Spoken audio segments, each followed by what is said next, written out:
Captain Jake Morrison stood on the bridge of the UEES Sovereign, gazing at the vast screen ahead of him. The stars seemed unfamiliar here, deep within the swirling purple and blue clouds of the Serpent Nebula. Perfect cover for a ship that didn't want to be found. The Sovereign, a massive 15-kilometer warship, drifted silently through the darkness, cloaked in mystery.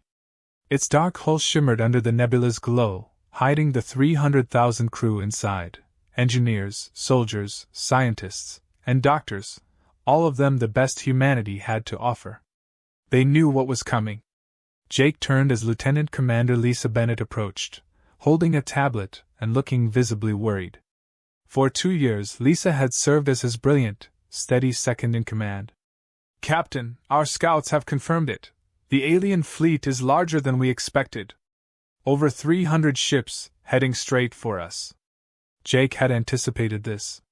The Galactic Confederation had been expanding for centuries, crushing or enslaving any species in its path. "What do they think of Earth?" he asked. "They think we're primitive," Lisa said. "Their reports claim we're barely spacefaring." Jake almost laughed. They had no idea. For the last 100 years, humans had quietly prepared for this. They had watched the Confederation, studied its weapons, its ships, and its tactics. And then, humans had built something the galaxy had never seen before. Commander Ryan Clark joined them, bringing his 30 years of combat experience. "Captain, their strategy hasn't changed, overwhelmed with energy firepower. It always works." Jake pulled up the Sovereign systems on the main screen. On the surface, the Sovereign looked like a standard warship. But inside? It was unlike anything ever built. "They don't know about our armor," Jake said. "They don't know about our weapons. They think we're just another species to bully." A blue shimmer filled the bridge as Admiral Kate Sullivan's hologram appeared. "Jake, are you ready?" she asked. "As ready as we can be," he replied. "The crew knows what's at stake." "Then remember," Kate said, her expression serious, "this isn't just about a battle. It's about showing the galaxy there's another way. No more fear." Her image faded, and Jake turned to face his crew. Every face looked back at him, nervous but determined. "Lisa, status?" "All systems green. Singularity core stable. Weapons charged. Armor at full efficiency. Ryan, are we ready? Everyone knows what we're fighting for: Earth, freedom, the future." Jake thought of the billions back home, of the countless enslaved species hoping for salvation. "Take us out of the nebula," he said. The Sovereign glided forward. Space opened before them, empty for now. But not for long. The Confederation would soon learn just how wrong they were about humanity.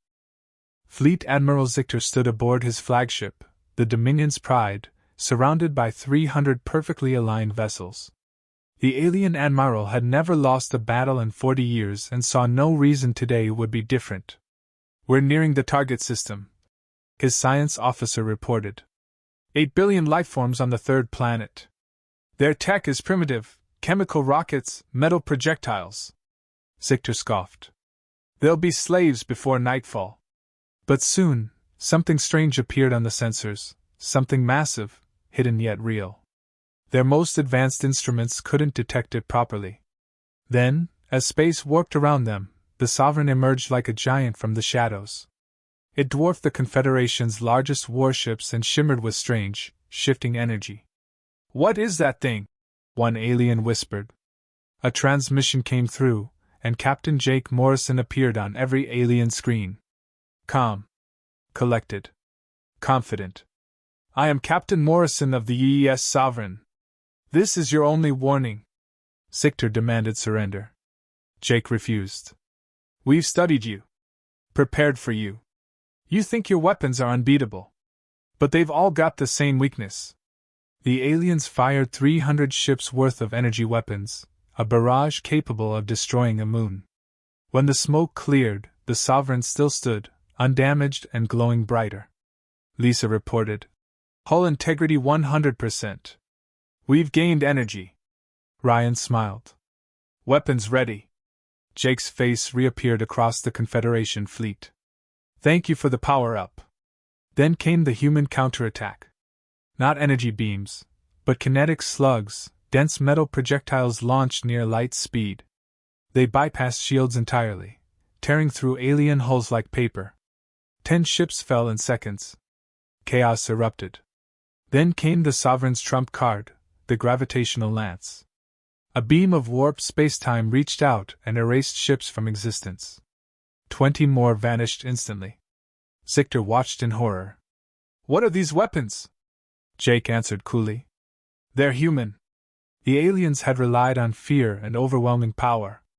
But now, their greatest weapons were useless, their ships powerless before a single human vessel. "We studied you," Jake said. "We adapted. We overcame." With half the fleet destroyed, Sictor ordered retreat. But it was too late. The Sovereign chased them down, tearing ships apart with terrifying precision. The Confederation's invincible image shattered in a single battle. Word of the defeat spread like wildfire. On every Confederation world, beings whispered in disbelief. The undefeatable had been defeated. On Nexus Prime, Council Leader Mord read the reports in horror. 1,000 years of dominance ended in one day. Across the galaxy, oppressed species began to stir. Rebellions broke out. The Talahari Trade Federation sent the humans a message of hope. "You've given us a reason to believe again," said Prime Minister Jeeler. Lisa reported 47 similar messages. Admiral Sullivan appeared again, her face a mix of pride and concern. "The Confederation is declaring a holy war. But 3 more species just broke away. They want our protection." Jake knew what that meant. They weren't just defending Earth anymore, they were responsible for an entire galaxy's hope. 6 months later, the Sovereign had become a legend. 2 sister ships, the Defiant and Resolute, now flew beside her. Dozens of alien species had joined the human-led alliance. Former enemies now flew together, not for conquest, but for freedom. Dr. Amanda Price led joint medical programs, blending alien knowledge with human science to heal millions. Paul Garcia proudly showed Jake the Unity, the first human-alien designed ship, a symbol of what cooperation could achieve. Lisa summoned Jake to the bridge. Another call from Earth. Admiral Sullivan announced that the Confederation's leadership had collapsed. Entire fleets had surrendered or defected. And now, a new Galactic Council wanted to meet, 43 species ready to build a future together. Weeks later, Jake stood on the neutral world of Haven, addressing the most diverse assembly in galactic history. "Do we build another empire, or something better?" he asked. Ambassador Jeeler stood and answered. "The humans showed us true strength, through protection and unity. We choose alliance." And so the Galactic Alliance was born, not through domination, but by choice. Months passed, and the Sovereign now led an exploration mission to the edge of known space. Ships from 20 species traveled together, seeking knowledge instead of war. Art and science flowed freely. Former enemies had become collaborators. On the bridge, Lisa reported, "All systems normal. Fleet ready for jump." Jake looked at the stars. There were still mysteries out there. But now, instead of facing them in fear, the galaxy would face them together. "Take us to the unknown," he said. And the ships leapt forward, faster than light, carrying the dreams of a galaxy that had finally found peace. The sound of war had gone silent, replaced by the quiet hum of cooperation, and the hope of something greater than anyone had ever imagined.